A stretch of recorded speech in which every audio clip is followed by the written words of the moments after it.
আজি আমাৰ বিভিন্ন জেগাত এই দুৰ্গা পূজা ভাগ পাতা হয়, কিন্তু আমাৰ এই হালদিবাৰী মন্দিৰত আপোনাৰ 9 দিন পূজা ভাগ আমাৰ মানে পালন কৰা হয়। আজি আমি ঘট স্থাপন কৰা হ'ল মন্দিৰত, আৰু অহাকালিৰ পৰা আমাৰ চণ্ডী পাঠ হ'ব, আৰু সকলো ৰাইজকে আমি আমাৰ ইয়াত আমন্ত্ৰণ জনাইছোঁ। আৰু এবাৰ যথেষ্ট মানুহ ওলাই আহিছে, ভক্তপ্ৰাণ ৰাইজ ওলাই আহিছে, ভাল লাগিছে, আনন্দমুখৰ এটা পৰিৱেশ এটা সৃষ্টি হৈছে।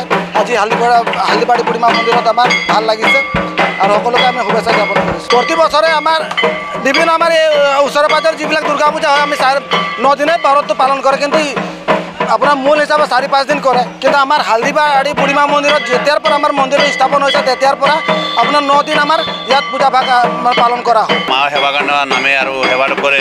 আজি বিশেষকৈ মোৰ বহুত ভাল লাগিছে। আজি আমি হাতীকলি হলদিবাৰী বুঢ়ীমা মন্দিৰ হলদিবাৰী আহি পেলাই ঘৰবোৰ ভাল লাগিছে, আমাৰ গোটেই ৰাইজে আহিছে।